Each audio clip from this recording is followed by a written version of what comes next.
Muitos hoje se sentem exaustos, não apenas pelas demandas da vida, mas por uma profunda sensação de incerteza e sobrecarga emocional. Essa dor vem da percepção de que o mundo está em constante turbulência, e a promessa da volta de Jesus, que deveria ser um consolo, às vezes se torna mais uma fonte de ansiedade. O coração sobrecarregado anseia por respostas e um alívio para a alma que se sente à deriva em meio a tantos sinais. Essa ferida emocional é a busca por um porto seguro em meio a um mar de indefinição. Jesus, no Getsêmani, experimentou uma agonia profunda e real, um peso que o fez suar sangue. Ele não fugiu da dor, mas a enfrentou em oração intensa, buscando a vontade do Pai, mesmo quando ela implicava em sofrimento.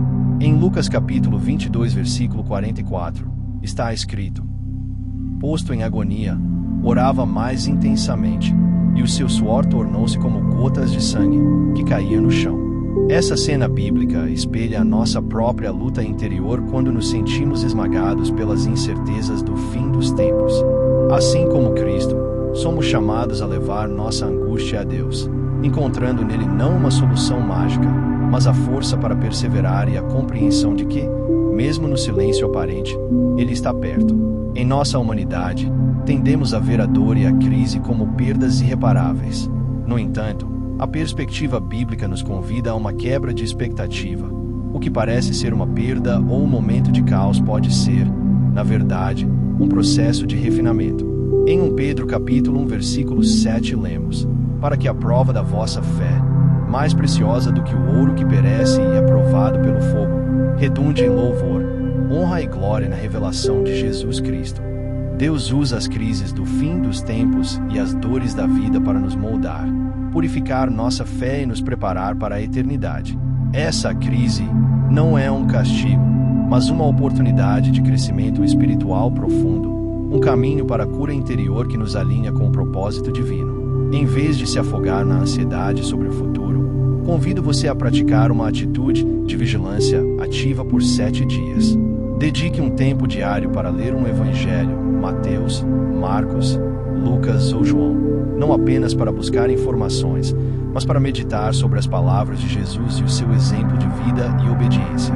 Ao final de cada leitura, ore pedindo a Deus discernimento para entender como aplicar esses princípios em sua vida hoje, e peça coragem para viver de forma que reflita a esperança da volta de Cristo. Esta prática simples pode reacender sua fé e trazer uma paz que transcende o caos. Billy Graham, com sua voz profética, sempre enfatizou que a maior necessidade do mundo hoje não são mais leis, mas mais de Jesus Cristo. Em um tempo de sinais crescentes e incertezas, esta frase se torna um farol.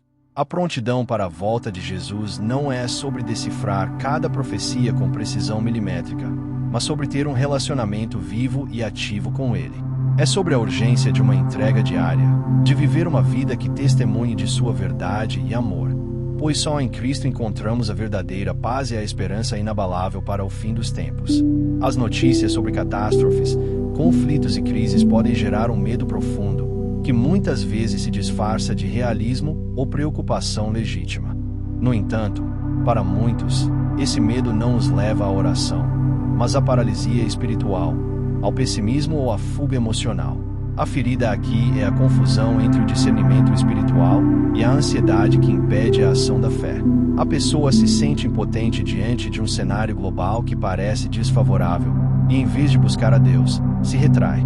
Noé recebeu uma instrução divina que, para sua época, parecia absurda: construir uma arca gigantesca em terra seca, preparando-se para um dilúvio que nunca havia acontecido. Em Hebreus capítulo 11, versículo 7, está escrito: pela fé Noé, divinamente avisado das coisas que ainda não se viam, temeu e preparou uma arca para a salvação da sua casa.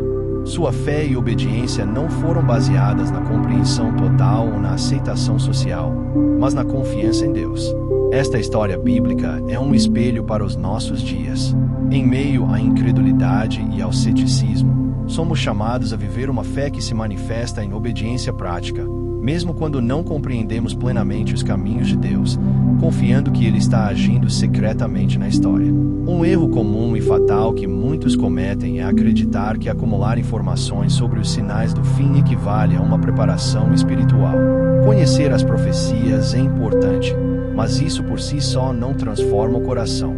Em Tiago capítulo 1 versículo 22 lemos: "E sede cumpridores da palavra, e não somente ouvintes, enganando-vos com falsos discursos."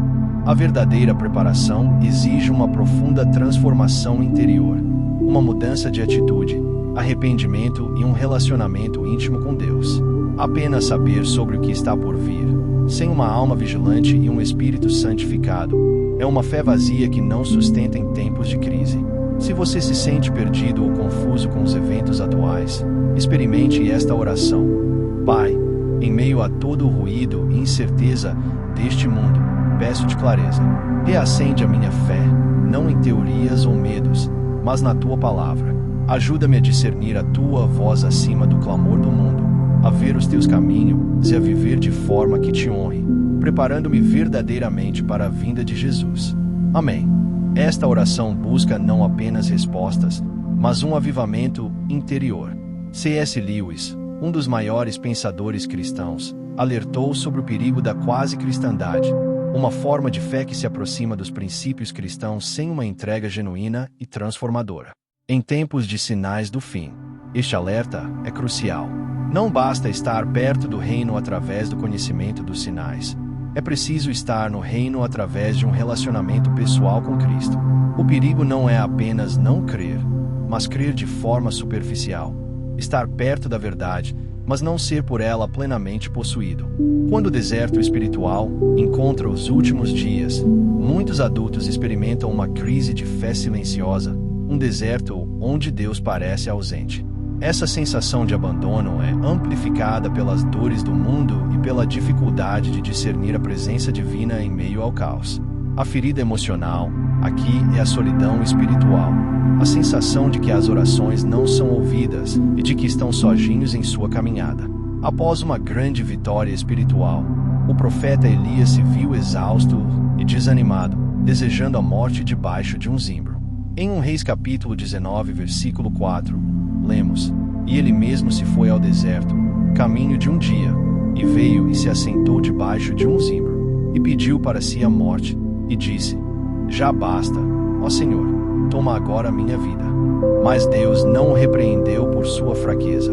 Ao contrário, enviou um anjo para fortalecê-lo, mostrando que a fadiga espiritual não é condenada por Deus, mas acolhida com cuidado. Essa história revela que Deus encontra seus servos mesmo em seus momentos de maior vulnerabilidade. Ele nos alimenta, nos dá descanso e renova nossa missão. É nessa restauração que redescobrimos o sentido da jornada.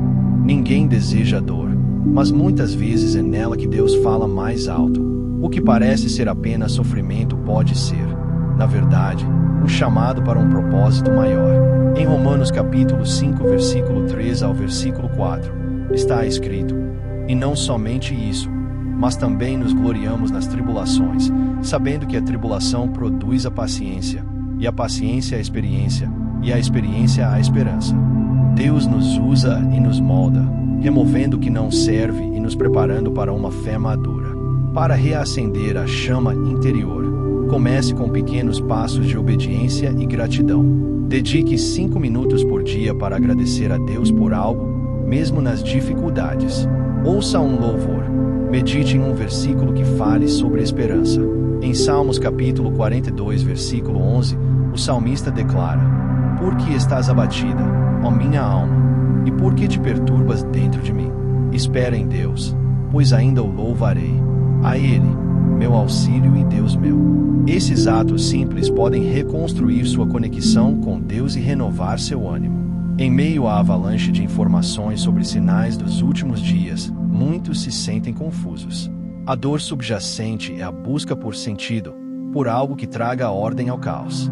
Mas o que realmente anseiam é uma revelação espiritual pessoal. A história da Torre de Babel, em Gênesis capítulo 11, é um exemplo claro. Os homens queriam alcançar o céu por sua própria força, e Deus os dispersou, confundindo suas línguas. Isso mostra que buscar segurança fora da vontade divina gera confusão. A sabedoria, em tempos de sinais, está em discernir a vontade de Deus e não em confiar na autossuficiência. Em Provérbios capítulo 3, versículo 5 e versículo 6, lemos: Confia no Senhor de todo o teu coração, e não te estribes no teu próprio entendimento. Reconhece-o em todos os teus caminhos, e ele endireitará as tuas veredas. Muitos interpretam o silêncio de Deus como indiferença, mas em Eclesiastes capítulo 3, versículo 7 aprendemos que há tempo de calar e tempo de falar.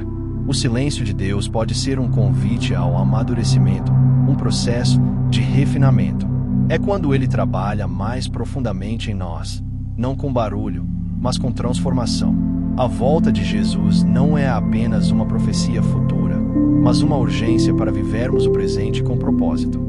Em Mateus capítulo 22, versículo 37 ao versículo 39, Jesus resume toda a lei em 2 mandamentos: amar a Deus e amar ao próximo.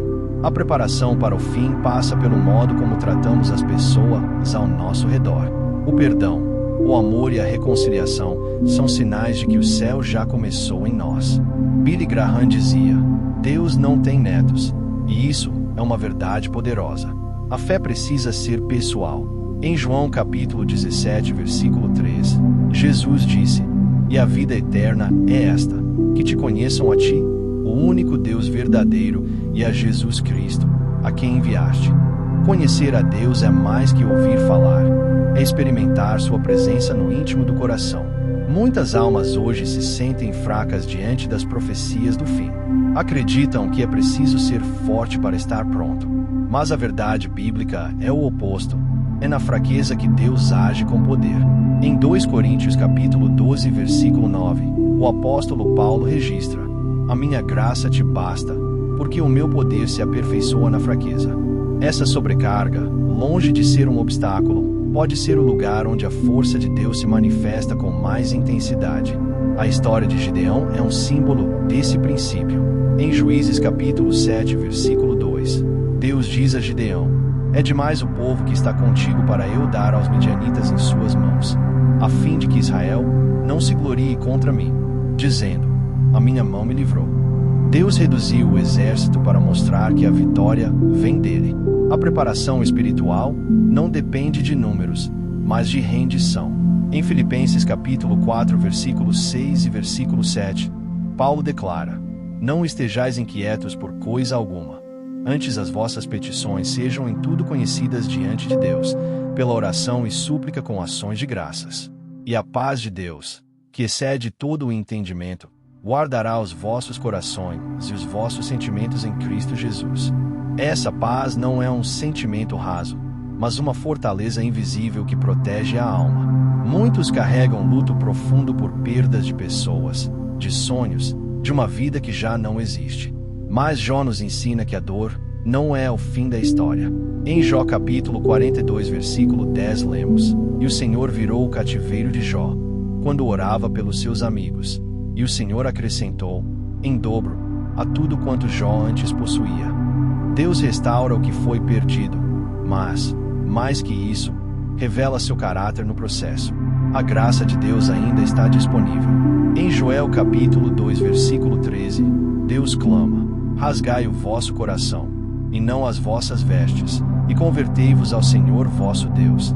Porque Ele é misericordioso, e compassivo, e tardio em irar-se, e grande em beneficência, e se arrepende do mal. Ainda há tempo de voltar, de se render, de recomeçar. C.S. Lewis escreveu: Se encontrares em ti um desejo que nenhuma experiência neste mundo pode satisfazer, é porque foste feito para outro mundo. Essa frase ecoa a verdade eterna do Evangelho. Este mundo não é o nosso lar final. A dor aqui não é o fim. É o prenúncio da glória que está por vir. A parábola do filho pródigo nos lembra disso. Em Lucas capítulo 15, versículo 20, Jesus narra: Levantando-se, foi para seu pai. Quando ainda estava longe, viu o seu pai, e se moveu de íntima compaixão. Correndo, lançou-se-lhe ao pescoço e o beijou. Deus está pronto para nos receber, mesmo que tenhamos nos afastado. Talvez você esteja ignorando os sinais, as palavras, os toques do Espírito. Talvez esteja fugindo do desconforto que a verdade traz. Mas hoje é um convite para parar, ouvir, refletir e voltar. O Espírito Santo continua chamando. Billy Graham costumava dizer: não há nada mais importante do que a sua alma. Em um mundo de distrações, essa é a realidade que precisa nos despertar. Senhor, eu venho a Ti com o coração aberto e cansado, reconhecendo que muitas vezes me perdi nos ruídos do mundo e nas dores do tempo presente. Mas hoje, eu me volto para Ti. Renova em mim a fé que se apagou, reacende a esperança que se perdeu.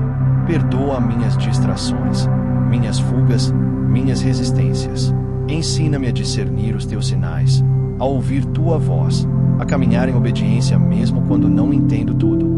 Prepara o meu coração para o encontro contigo, que eu viva cada dia com propósito, vigilância e amor. Em nome de Jesus, amém. Se essa mensagem falou ao seu coração, não a ignore. Jesus está às portas.